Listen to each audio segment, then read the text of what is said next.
Okay, so I'm rolling again, but it looks like I'm gonna have to split this up. It's only giving me 10 minutes at a time to do it this way now. So, okay, I'm just gonna, like I said, quickly continue through the consumer profiles here. We've got Thorndike's pleasure pain theory. So that's a theory that states people's behavior is controlled by the desire to either achieve pleasure or avoid pain. So that's including their purchasing behavior.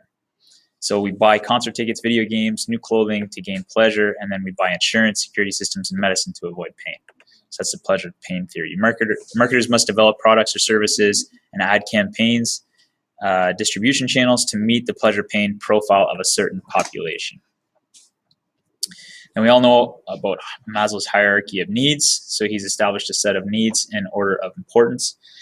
And marketers can develop ad campaigns based on what need their product fills in order to generate sales.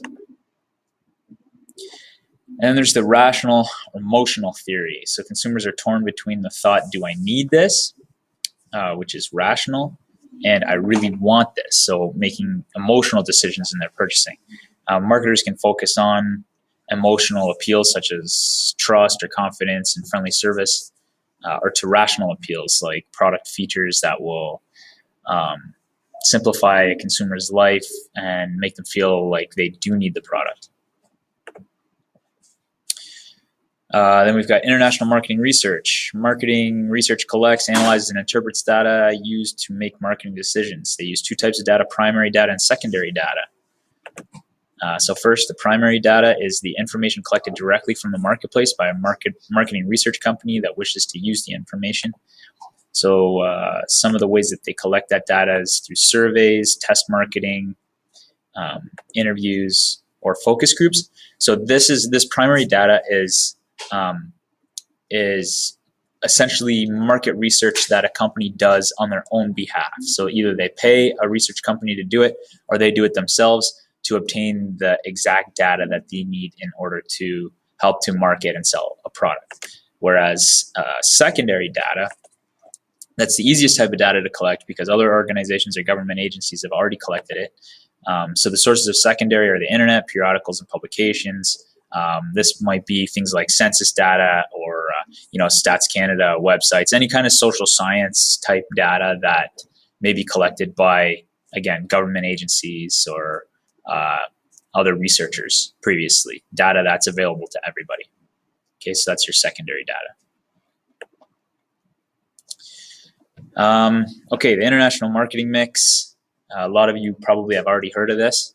The marketing mix refers to all marketing activities of a business or company, and it may be different depending on the product, the target market, and where the product is in its life cycle. The marketing mix refers to the four main categories. Everybody's probably heard of the 4 P's of marketing: their product, price, place, and promotion. So the goal in carrying out all our marketing activities is to have the right product in the right place at the right promotion. Okay, so this is all covered. In activity 6 in unit 4. So make sure to go through the content there. That's all about the marketing mix. Okay, so first we've got product. I'm again just going to buzz through this stuff. Product strategies may involve these decisions. So what product to make, how to package it, what brand name to use, and then what image to project. Here's some quick strategies for product differentiation.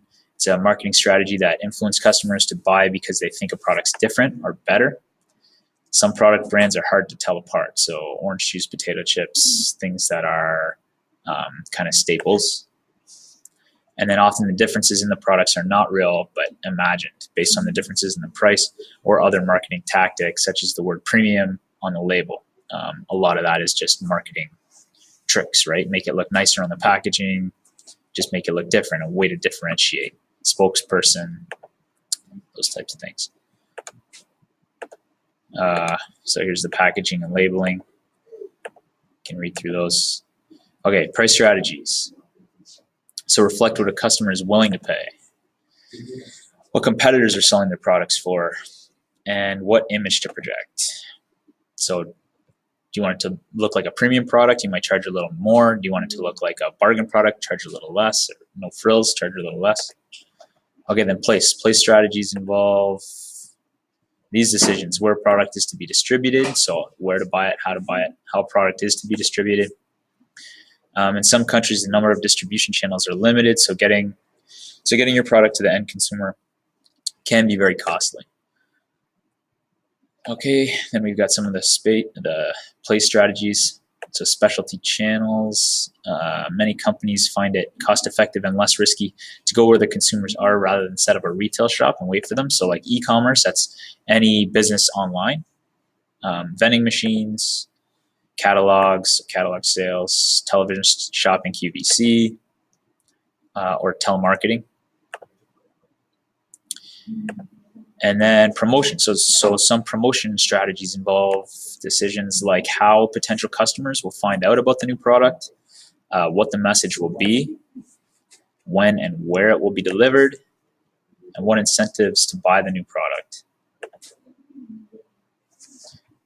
Sorry, before I go there, just most international companies that have achieved success in foreign markets, they've hired advertising agencies in the foreign country to handle both the creation of the sales message and the selection of the media that will be used, like depending on, what goes the furthest in the specific market.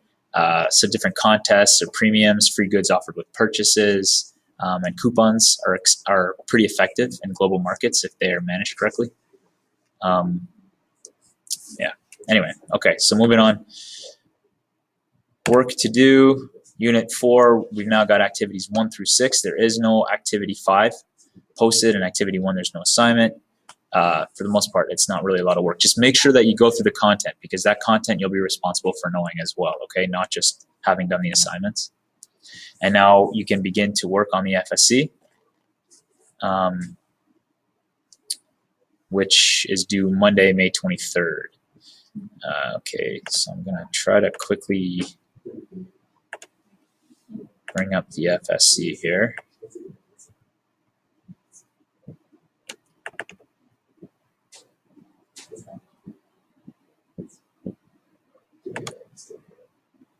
Okay, so what we're doing is an international marketing plan, but it's mainly based just on the cultural differences in marketing to different foreign markets.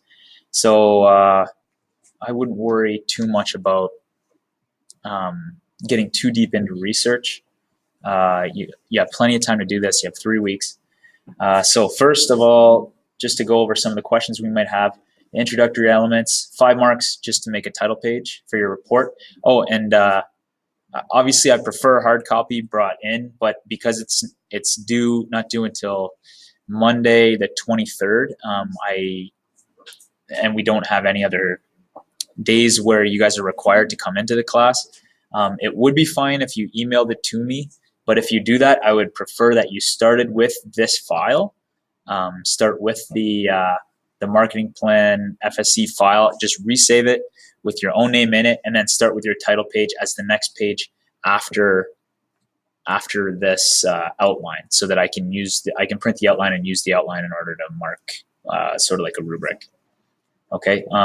If you are able to print it out at home and bring in a hard copy, that's what I would prefer though. Okay, so you're going to start with a title page, make a title page, it's worth 5 marks.